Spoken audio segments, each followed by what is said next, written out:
Ladies and gentlemen, boys and girls, lovers of sports from all across the world, welcome to the Thursday night edition of Game On here on News Central Television. My name is Babatunde Koiki. Thank you so much again for joining us. I do have to say I have some of the funniest people behind the scenes, and the fact that they're talking in my ear every time always makes this a very challenging show, but not to worry, we will be here for the next 1 hour bringing you all the latest sports news from across Nigeria, Africa, and the world. We have an absolutely fabulous lineup for you tonight. We'll be talking to an Olympic gold boxing prospect, and as well looking forward to the start of the Euro 2024, the biggest football competition in Europe. Who will be the new crowned kings of Europe, or will Italy retain their crown? We'll be having our good friend Stan Kamaliev join us to give us a preview of the tournament as well. Don't forget, we should be live on YouTube and also on other social media handles as well, X, Instagram, and of course Facebook, and of course that's the handle on your screen at News Central TV. I'm not doing the show alone tonight. I have two great guys with me in the studio. To my far right, I'm talking about broadcaster, podcaster extraordinaire, a big man. I say a big man with big opinions as well, and of course the sporting director of Ughelli Rovers. I'm talking about none other than our good friend, Mr. Diggs. Wale Adigun, thank you so much for joining us, Wale. Yeah, it's good to be here again. You're looking slightly subdued. What's the matter? Yeah, I'm dealing with a cough and a cold, so yeah. But you know, I still bring it. That's how start do. I mean, that's why I like people like Wale. Yeah. They always show up no matter what. Definitely. No excuses. Definitely. They always pull through. So thank you so much. So don't think you're gonna get the subdued version of me. You don't. Oh, we're not getting that. Hey, that's what I want to hear. Always bring in the fire. Pulling every punches. And right beside me is the lady in red herself, fiery disposition tonight, because the Nigerian football is slightly on fire tonight, and I think it's pretty appropriate that she's wearing red. I'm talking about our very own Onyinye Obaro. Thank you so much for joining us, Onyinye. And it's always a nice day when you're ever in the studio, because she's always seem to temper Wale's fire a little. But the fact that you're wearing red is scary for me tonight. Yes, but I'm here to seduce him a bit. So oh no! You'll be distracted a bit. Oh no! You might be stoking the fire. It's a sport show. Okay, so let's keep it sporty. Let's keep it sporty. We start tonight's show in a very, very wonderful manner. Nigeria has always had a solid history at the Olympic Games, and it is on record that our first ever medal at the Olympic Games was won by boxer Noji Maegu, who won a bronze medal in the men's light middleweight category at the 1964 Olympic Games in Tokyo. And as a matter of fact, our first three Olympic medals were won by boxers, with Isaac Ikoria following up in 1972 in Munich with a light heavyweight bronze medal. Then Peter Koyewachi in 1984 in Los Angeles winning a silver medal in the featherweight division. Then they were followed by the duo of David Izorite and Richard Igbenegbu, who both won a silver medal in the 1992 Barcelona Olympics in the heavyweight and super heavyweight categories. Then Duncan Dokiwari won our last boxing medal, a bronze medal in the men's super heavyweight division way back in 1996 in Atlanta. But all that could change pretty soon. At this year's Paris Olympic Games, we have three boxers representing Nigeria. Dolapo Omole and Cynthia Ogunsoyinlori are two of those three. They will compete for Nigeria at these Olympic Games. But probably the biggest hope lies on the shoulders of Adam Olaore. And in 2020, he won the English youth title. In 2023, he won the British Championship and the prestigious New England Boxing National Amateur Championship in the under 86 kilogram, as well as the Great Britain Tri-Nation Championships. Then early this year, he finished with a silver in the 2024 World Boxing Cup in Sheffield, England. He's also an African champion, an African James champion as well, and he will also be heading to the Olympics. It is with nothing but absolute pleasure that I want to welcome Adam Olaore to the show tonight. Thank you very much for joining us, Adam, on Game On tonight. Thank you for having me. Yeah, I mean, it's an amazing story, Adam. Moving to the United Kingdom at the age of 11, taking up boxing at the age of 14, and so far so good. You've been brilliant. I mean, it's a career that I've seen you have 30 amateur fights, winning 23 of them, but I think the story is you might never even have gotten into boxing if a close friend of you hadn't pointed out to you that there was a gym not far from where you live in the northeast of England. But how has the journey been so far? I just want to know. Oh, it's been amazing. I feel blessed to be able to go on this journey and represent my country. When you say represent your country, that's another question that a lot of people have, because with the kind of talent that you had, you could have been turning out in different colors for Great Britain or the United Kingdom, but you chose to compete for Nigeria. Why is that? Well, the opportunity was there for Nigeria. It's where I was born. It's where my family is from. It's just a true privilege. So tell us so far, competing for Nigeria at the Olympic qualifying tournament in Senegal, really heartwarming performance by you. Would you say that has been the height of your career so far? Yeah, so far. Until I win the Olympic gold, it is the height of my career. Your nickname is actually Big Future, and one of your many nicknames are that. So you go by Adam Big Future Olaore. So is that what you see for yourself, a big future at the Olympic Games? Because I mentioned some really stellar names, the likes of Richard Igbidebu, David Izorite, Duncan Dokiwari. All of them won medals for Nigeria, especially in the heavier categories, the super heavyweight and heavyweight category. Is that something that you plan to follow in those footsteps, probably match or exceed? Well, yeah, the goal is to exceed what's been done before, but I've always got to give homage to the people who came before me and who I'm following the footsteps of.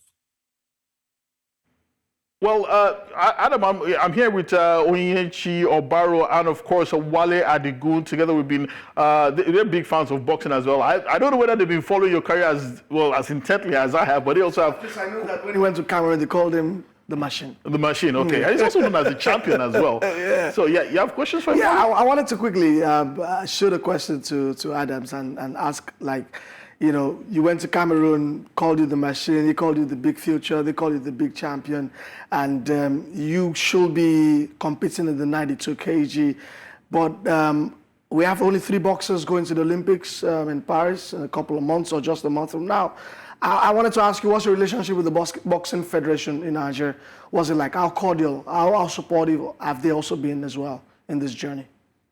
Yeah, they've given me all the opportunities I've asked for. Everything I've asked for, they've got me there and give me the opportunity to perform. So they welcomed me with open arms when I first came to compete in Cameroon. I also have to ask this question as well. There are those I've watched your career over the last few years, moving up in the ranks, moving up in category, and there are those who also argue that, for a heavyweight, you bring quite a lot to the table. Incredible hand speed, great footwork as well. But there are those who still question the fact that maybe you might not have the power to live in this division as well. I'm talking about those who watched your fight with Pat Brown, your 2 fights with Pat Brown. You do know him quite well. You faced him twice last year and early this year as well. And they get the impression that he kind of bullied you a little because he seemed to have more power than you did. How would you want to respond to those who say that, maybe the heavyweight division might be suitable for you, might like to move down in rank in the categories? What would you like to respond to that? Well, I'd say, of course, it's suited for me. That's why I qualified in this category. You have fights, you have decisions that don't go your way sometimes. We just got to focus on what's important and keep building for what's next. Adam, I've got a few questions for you. I know at the African Games, the boxers really dominated, Nigerian boxers to be precise. But I'm a little bit concerned about those who went to Thailand in order to pick their ticket to the Olympic Games. At the ousting of these boxers, what was your reaction? And what do you think is responsible for that miss? Well, it's the world qualifiers. It's not an easy challenge to overcome. Our boxers there, they tried their hardest, but unfortunately, it was not their time. Well, any more questions? Yeah, I just wanted to quickly put in. You at the point in time, you were amateur champion in England, which was like a path like of Nicola Adams, Anthony Joshua. Yeah, some of the biggest names in before they became boxing, Olympic champion. Do you feel positive that having gone through that path that you are going to hit gold in Paris? Well, I definitely feel positive about my chances of hitting gold. Everything before me has led me to where I'm going now, and I've just got to keep my head down and try as hard as possible. Paris Olympic Games. Adam, are you here? How Yes. are you preparing for the Paris Olympic Games? What are your preparations Extremely like? hard. Extremely hard. Every day we're training, we're sparring, we're traveling different places to get the spar, to make sure that every stone is not left unturned. I think you have, you're probably streaming this interview live on YouTube as well. So I think that, yeah, so the feedback is it's disturbing the audio here. If you can just switch that one off and just concentrate, I promise you can watch this interview back. I'll probably send you the clip myself, but I won't keep you for much longer. We're still talking about boxing as well. Looking at your career so far, it's been pretty decent, and of course, it will be crowned immeasurably with an Olympic medal, hopefully gold. But looking at that, what are your plans post Olympics? You planning to turn professional? You planning to stay in the amateur ranks for a few more years, like the Cubans always do? What are the plans for you? I'm still young. I can have all the time in the world to make the decision I need. But I think professional is definitely a thing I'm thinking of. We've got to take our time. Adam, finally, before I let you go, now looking at the heavyweight ranks right now, it's crazy what's going on. There's likes of the Anthony Joshuas, the Alexander Usyks, who has now become two-division undisputed heavyweight cruiserweight champion. I beg your pardon, cruiserweight champion and heavyweight champion as well. There's Anthony Joshua in the mix. Daniel Dubois. Who is your idol in this entire sport? My idol in this sport, it's got to be Usyk for what he's done in the last few years, winning the cruiserweight and then going to heavyweight. But also, Anthony Joshua is also. Well, the audio has been really poor. But we'd just like to thank you, Adam Olaore, for joining us tonight on Game On. Adam Olaore, of course, is a huge boxing prospect, and he will be competing at the Olympics in the heavyweight category for Nigeria.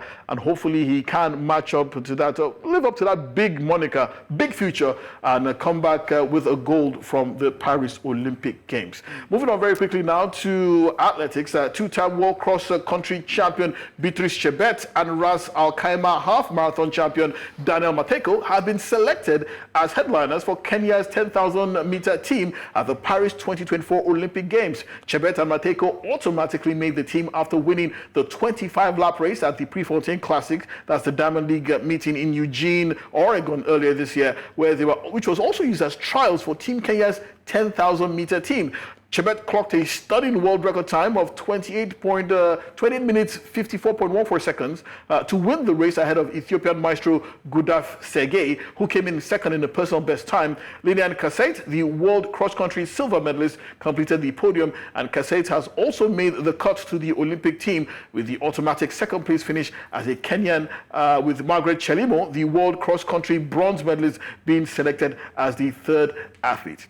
Meanwhile, Kenya's marathoner Lawrence Cherono has once again come under scrutiny by the Athletics Integrity Unit, this time for allegedly tampering related to his doping case. In July 2022, Cherono was provisionally suspended after testing positive for trimetazidine, a substance primarily used to treat angina and other heart-related conditions. This medication is known to optimize the heart's use of oxygen, potentially giving athletes an unfair advantage by enhancing their endurance levels. Well, now, the specifics of the tampering allegations have not been fully disclosed, but such charges typically involve attempts to obstruct or interfere with doping investigations. And if found guilty of tampering, he could face severe repercussions, including extended bans from competitive racing. It seems as if it never stops, it never quits when it comes to the Kenyans.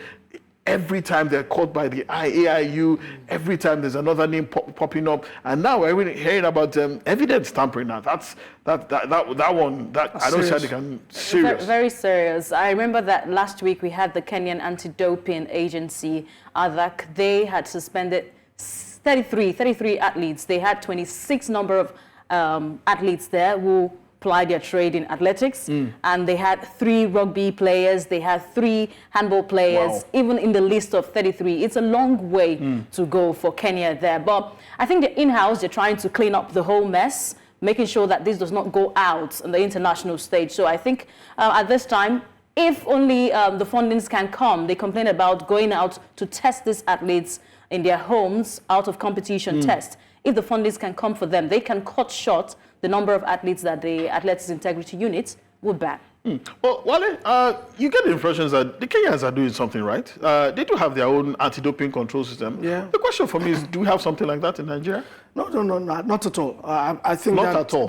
Not that we don't have, but it is we not carry out standard comprehensive testing. Yes, not standard. Yeah, and that's why in the gradings we are not at the A level. I'm not sure an even B. We'll probably C or D in terms of our anti-doping standards. So we are not on that level yet.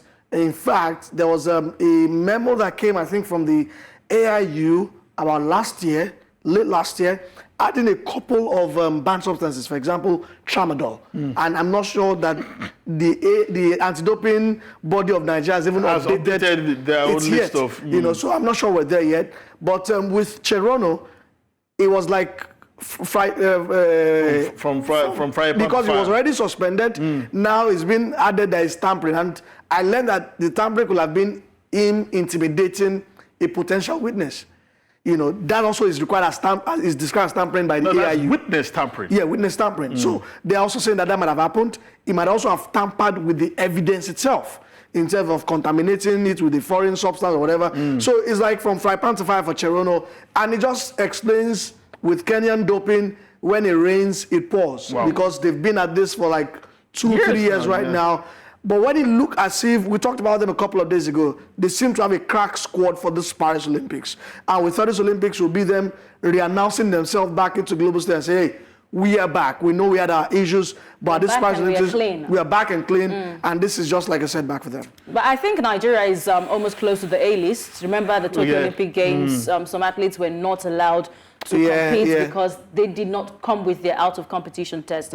So I think we're close to the A-list. I hope so too. I really hope so, because I think it's really poor on the part of any country's Olympic ambitions. If some of your key athletes have been found guilty of anti-doping issues, of course we do have issues. We've had our issues too. Yeah, we've had our own issues too. So we're hoping that we've moved past this and that we can also put in more stringent testing methods to ensure that no Nigerian athlete falls foul of the anti-doping rules. To tennis now, and 2-time champion Rafael Nadal will not play at Wimbledon this year in order to focus on the Olympics in Paris. The 38-year-old Spaniard says he will compete in a clay court event in Bastad, Sweden, as preparation for the Olympic tennis tournament, which begins on the 27th of July. Wimbledon, where Nadal won in 2008 and 2010, starts on the 1st of July. Nadal, a 22-time Grand Slam champion, said he was saddened to be missing the great atmosphere of Wimbledon, which will always be in my heart. That's quoting him. And following his first-round exit at the French Open last month, Nadal said returning to the clay at Roland Garros at the Olympics was now his main target. Still talking about Rafael Nadal, we hear that he and Carlos Alcaraz will represent Spain as a tennis doubles pairing at the Olympic Games, which begins next month. David Ferrer, the former world number 3 and current national selector for Spain, announced at a Royal Spanish Tennis Federation press conference on Wednesday that Spain's men's team will include Nadal, the 22-time Grand Slam champion, Alcaraz, the 3-time Grand Slam champion, Paulo Carrera Busta, and Alejandro Davidovich Fokina. Marcel Granollers, a double specialist whose partnership with Argentine Horacio Zeballos is currently the best in the world by combined ranking. It also includes Ferrer said that he believes that Nadal and Alcaraz have the capacity to win a medal in the doubles. And this will be Alcaraz's first Olympics coming after his title defense at Wimbledon, which begins on the 1st of July. That's ordinarily on paper, that seems like a dream pairing. Alcaraz against the man who is seen as Prince and the King. The Prince and the King, and they will be competing on clay, which happens to be pretty much a favorite surface for both of them. And what a way for Rafael Nadal to probably sign out on what has been a glorious career with an Olympic gold medal.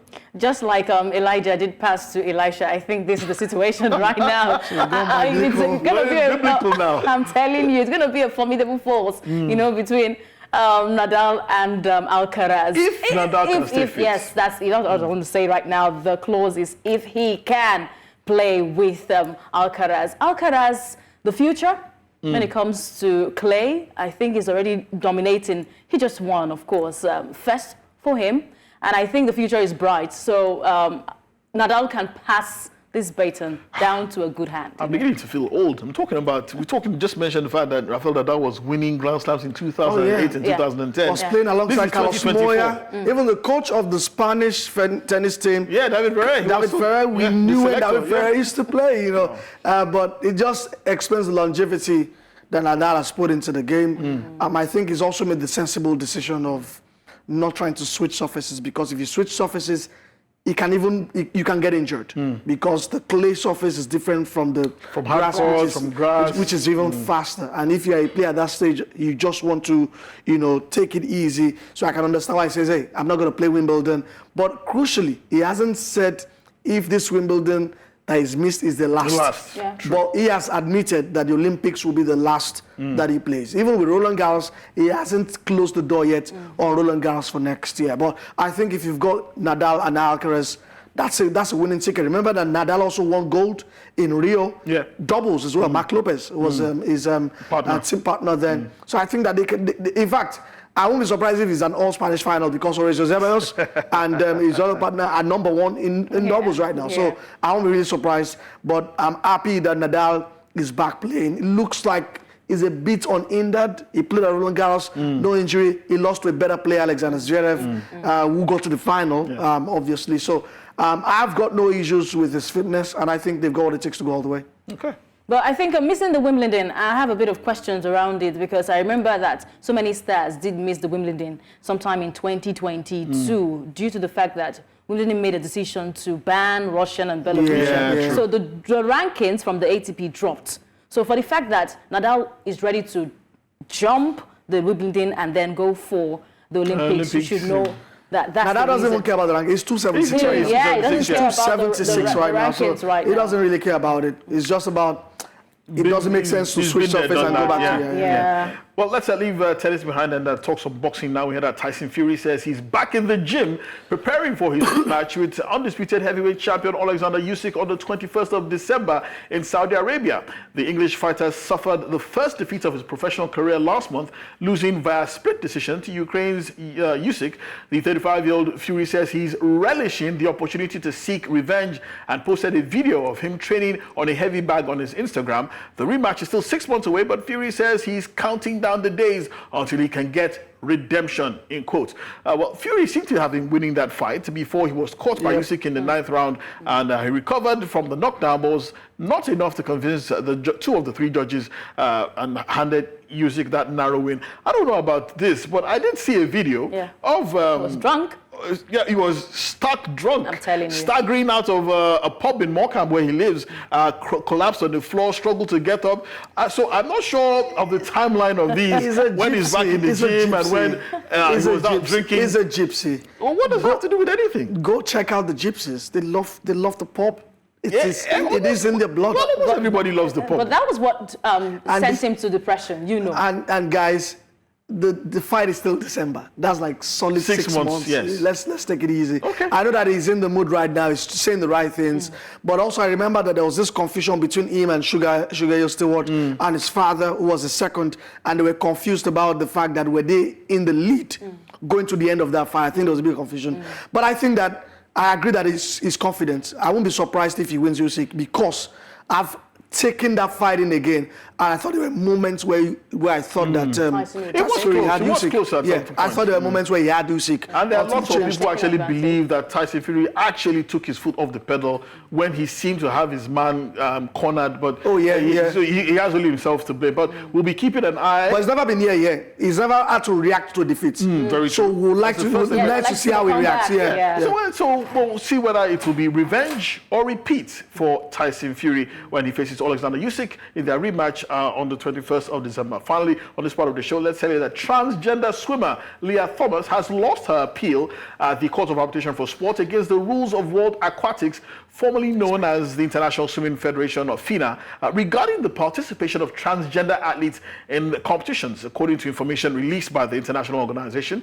The ruling prevents the American transgender swimmer from competing in the women's category at the Paris Olympics, confirming the validity of the rules challenged by the athlete. The 25-year-old Thomas, who broke collegiate records previously set by legendary female swimmers Missy Franklin and Katie Ledecky, challenged World Athletics gender eligibility rules, and he or she, I don't know which one, well, argued that the rules were discriminatory and asked the Court of Arbitration for Sport to declare them illegal and overturn World Aquatics actions, which was upheld by the CAS. And quoting World Aquatics, World Aquatics welcomes the recent decision by CAS in the case of Leah Thomas, which we believe is a significant step forward in our efforts to protect women's sports. That's a statement by World Aquatics. The less said about this, the better, as far as I'm concerned. Yeah. She should go and take a leave from Caster Semenya. That's him. She should go take a leave from Caster Semenya. I think the gender policy still stands.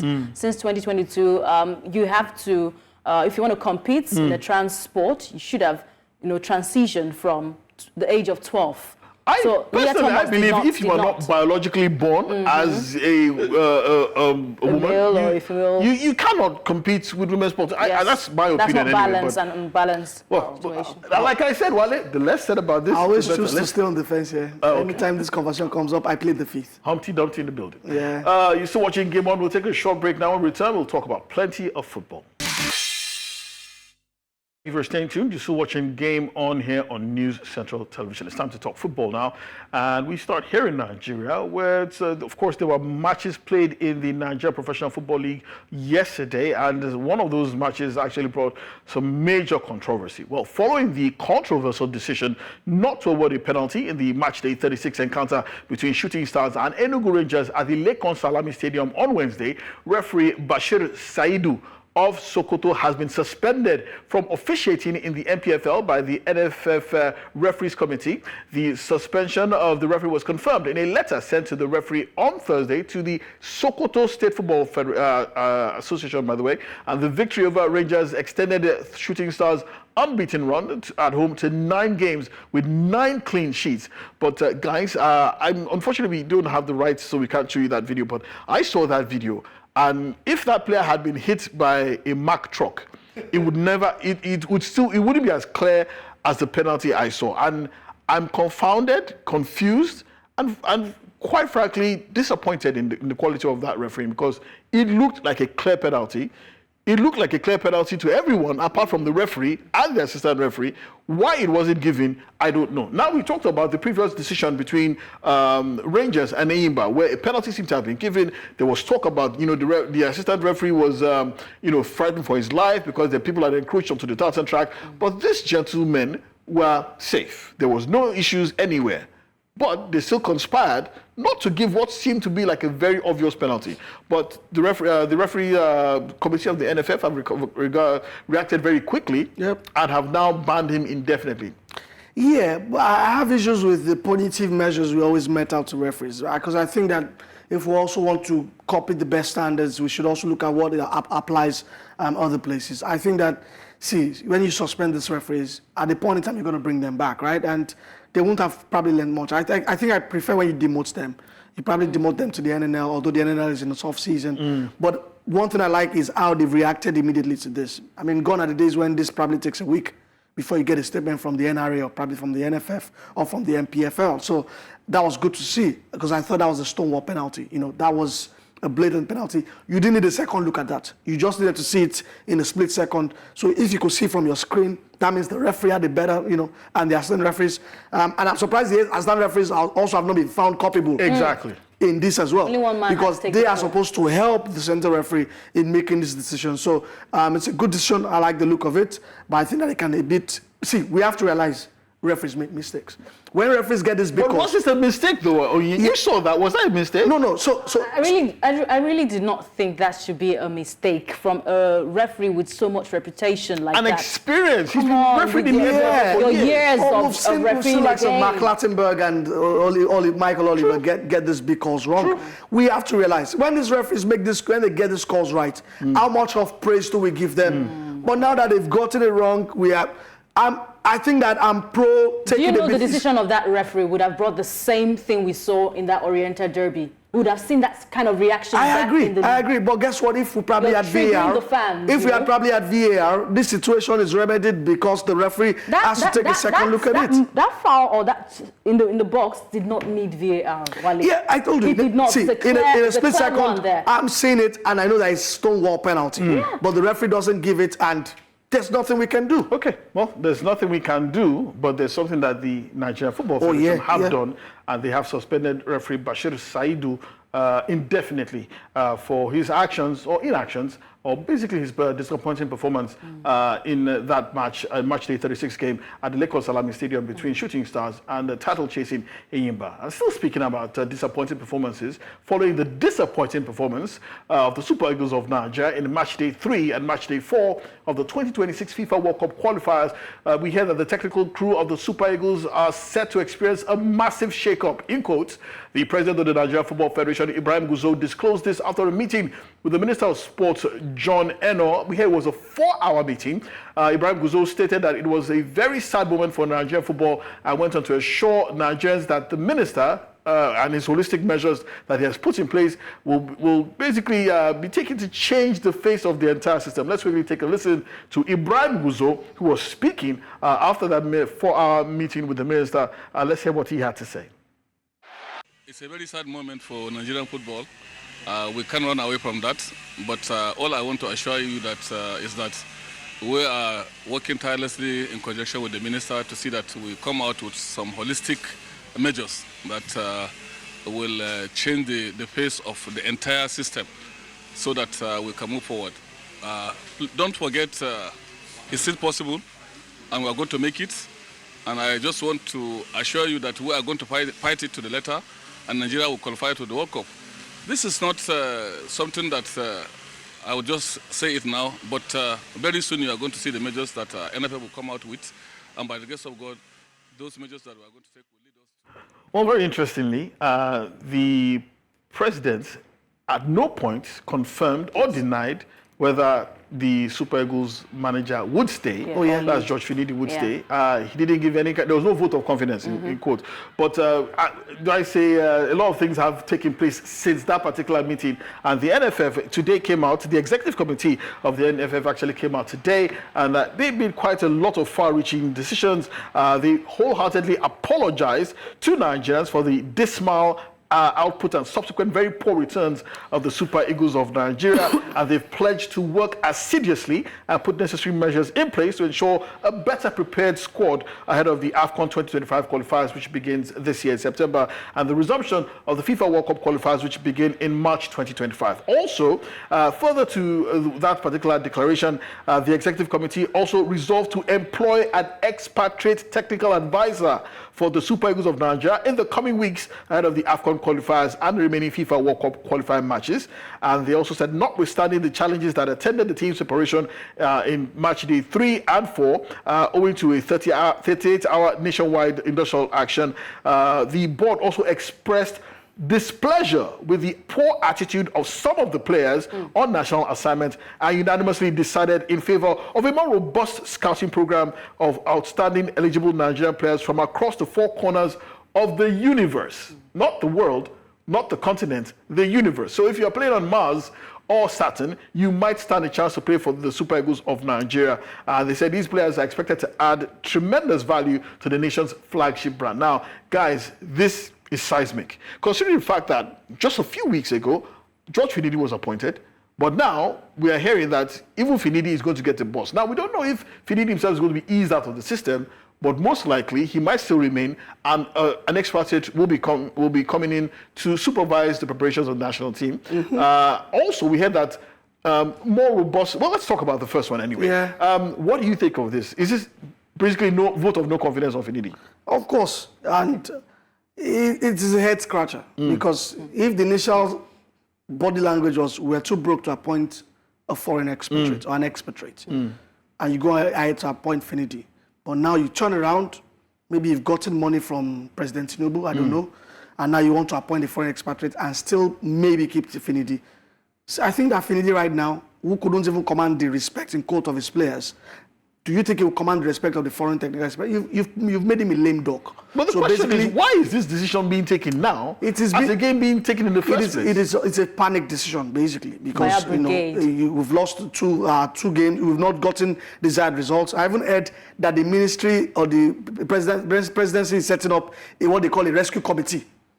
Plus all of this. Oh, here we go. Presidential task force all over again. There's going to be a rescue committee as well. That is what they've decided, just like we did when we wanted to qualify for World Cup in 2010, when we had the PTF led by Rotimi Ademechi. They're also going to consider. So everyone is pressing the panic buttons, and it's obviously looking like the Finidi thing was a wrong decision. I told you guys when Finidi was announced with Damone Amokancha that it was a disaster waiting, and it has happened. But let me hear your take on this. There's also talk about opening the scouting pool to be wider, bringing more players who are more patriotic or more interested in playing for the Nigerian national team. There is talk about some players who turned down the call-up because of they felt miffed with the coach. There's also talk that some players were actually up in the club here in Lagos, having a great time while the Super Eagles were being beaten back and blue by the Squirrels in Abidjan. At the same time, by the Cheetahs. I still have questions around why Truth Ekong was not invited to the team, even with the fact that he looked fit.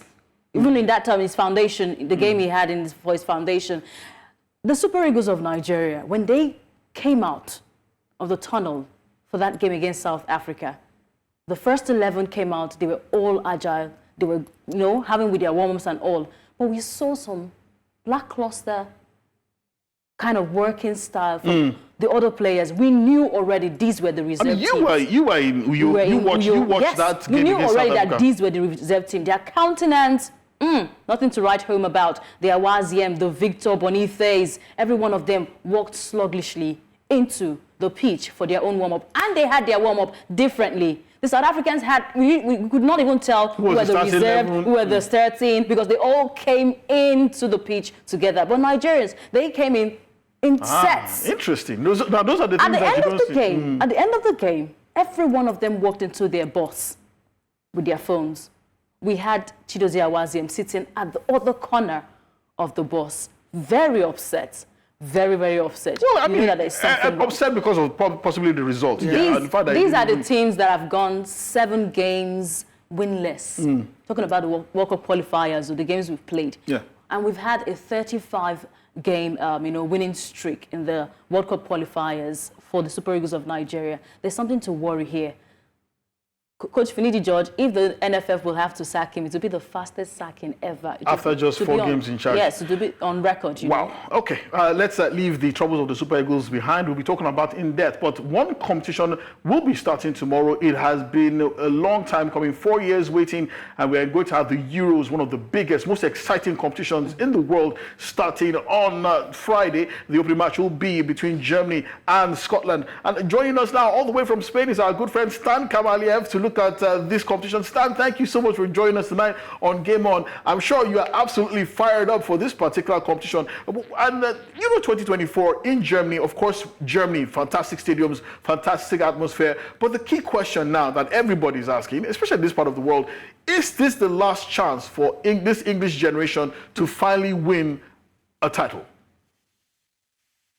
Good evening, guys. It's a pleasure to join Game On.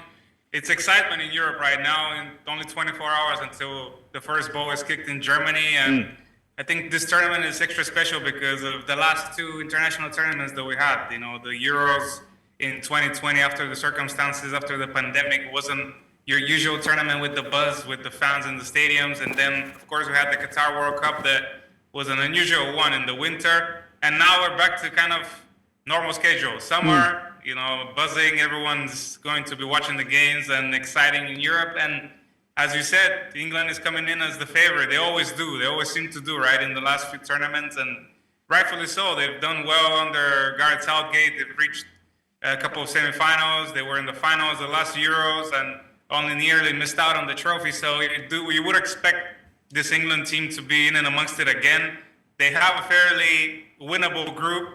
I think they should be top in that group with the likes of Slovenia and Serbia, but it's not going to be an easy one. I think there's some issues at the back. Harry Maguire missing out on the final squad. He's been a constant in that defense. Who's going to replace him? There's talk of Mark Way, Lewis Dunk, players that haven't really played at that level. And at the left back, we know the problems that they've had with Luke Shaw. He's not going to be fit for the group stages, so there's going to be players kind of makeshift decisions. So there's some question marks, but overall, you would say that, especially in attack, they have some of the best potential on the planet right now. Yeah, Stan, quickly, I mean, what do you make of the hosts, Germany, who will get us started tomorrow against Scotland? We also know that they're a classic Turniermannschaft. They're a tournament team just like Italy are, but in the last couple of tournaments, in fact, since the last one, the World Cup in 2014, it hasn't been rosy for them. So what do you think are the chances of the Germans? We saw them against Ukraine and Greece. They didn't look good, but at the beginning of the year, they got some good wins against France and the Netherlands. What do you think the German fan is expecting of Julian Nagelsmann's side as we go into the Euros tomorrow? Yeah, absolutely. I think in the last 10 years, ever since they won that World Cup in Brazil, it's been a bit of disappointment for German fans. They haven't done well in international tournaments. They've been out sometimes in the group stages even. And as you said, it's been doom and gloom. But I think recently, especially at the turn of the year, there's been some optimism. Toni Kroos coming back into the side. What a veteran and what a way. He's just won the Champions League, coming back with that experience in the midfield, bringing some fresh optimism. And you have the likes of Jamal Musiala, Gundogan, who's also had a brilliant season at Barcelona, Rudiger, who's one of the best center backs in the world. So suddenly you have a core there to get excited about. Kai Havertz been scoring the goals and had a pretty decent first season at Arsenal. There's a couple of players there that Germany can really build their team around. They've had some good results. They won the other day as well, I think 2-1 in the last friendly. So there's some excitement. The last tournament that they hosted in 2006, they got to the semifinals and arguably with a less talented squad. So this time, let's see what Nagelsmann is going to prepare. They have a tough first game. I think Scotland's going to be really defensive. It's going to be an opening game, a lot of nerves. They're going to need that first goal, Germany, to go through and kind of get their monkey off the back and start scoring. So if they get a win tomorrow, I expect a really positive tournament. I think they're easily going to top the Group A, and then from then on, it's Germany. Germany have history of somehow making it to the latter stages of tournaments. They're going to have the support of the home fans, and to be honest, they're one of my favorites to win the tournament. Right, there seems to be a shift from the old to the new. I can see some of the squad lists parading young players, Xavi Simons, Camavinga, Jude Bellingham, Musiala, not forgetting, yes, of course, Lamine Yamal. Do you think this would be the year where we would have the young ones boss the Euros? 100%. There's a lot of stories, like you mentioned, some of them, like Lamine Yamal and Nico Williams here in Spain, that's really kind of revamped the way that we look at Spain. Spain, normally known as this possession-based tiki-taka football, has completely changed their style to a very direct, two fast-paced wingers that are going to be creating a lot of trouble, and Morata as the number 9 to kind of finish things off. Look at Turkey as well. We have Arda Güler, Yildiz, the young forward for Juventus. Suddenly you have some of the peripheral side around Europe. Sesko for Slovenia. How many European clubs are looking at him right now? Camavinga, as you mentioned. Every single team has some of those kind of stars that are breaking through and this is the tournament. A lot of teams are going to be, a lot of scouts are going to be watching. There's going to be a lot of transfers right after this, because we know as soon as this tournament ends in the beginning of July, we have barely a month until the European seasons kick off. So there's going to be a lot of movement right after the tournament, and some of those young players will really want to make a statement and get a big move. Well, finally, before we go, Salah, I have to ask you, who are your top 3 picks for possible champions? I'd say number 1, Germany. I think the fact that they're the hosts and there's some excitement, and I really feel like Kroos is going to have a good tournament. some of the young players like Florian Wirtz, who's been the player of the season in the Bundesliga. I think he's going to have also a great tournament. Musiala, how many times we're talking about him as one of the that's young Germany. players around. Anyone else? Yeah, France are always there, right? They're the favorites. They have the best squad in Europe. They have 2 squads that they can pull out. I'd probably add England, just like we said. They have the potential up front to cause a lot of damage. And why not a sneaky Portugal? Because they're not talked about a lot, but they have the squad and they have still Ronaldo, who scored two goals the other day, that can lead his team to a second World European title. Okay. Stan Kamalev, Stan the man, like I like to call you. Thank you so much for joining us tonight. Gracias. Always a pleasure having you on the show. And we're looking forward to a fantastic European Championships. And hopefully we'll be having you back to reveal what will probably be a fantastic tournament. Thank you so much, Stan. Pleasure is mine, guys. Have a good night. Have a good night. Well, thank you guys, Wale, Adigun, and I think Stan agrees with me. I think Germany are going to win. Germany are going to win. Okay. Well, to the guys behind the scenes, also thank you as well. We'll also get your take on that. But who do you think will win? France. France. Okay. Well, France. And you're wearing red. Yeah. France. Well, that's your opinion. But before we go, let's quickly tell you this interesting story of Stephen Ireland, the midfielder for Manchester City at the time. He cooked up a bizarre story that would backfire tremendously. Well, in an attempt to skip a Republic of Ireland match in 2007, he fabricated a tale about his grandmother, Patricia Talon, passing away. He even went on as far as to request sitting out a club match due to his fabricated grief and supposed funeral arrangements. Unfortunately for Ireland, journalists found out that the supposedly deceased grandmother was alive and well, and she was shocked to hear that she was dead. Ireland then changed his story to say that his paternal grandmother, Brenda Kitchener, had died, and she in turn read about her own death and debunked the story. Ireland still went ahead to have changed the story again, claiming that this time his grandfather was divorced and that it was his elderly partner who died, and was found to be a lie as well. Eventually, he was forced to retract all the lies and issue an apology, and his club manager at Manchester City that time, Sven-Goran Eriksson, didn't mind some words when he called Ireland's attempt stupid and clumsy for missing a match while visiting his girlfriend. Life begets in life. The way I see this, the things that people do for love. My name is Babatunde Koiki. It's been Game On. We'll be here again tomorrow night. Bye-bye.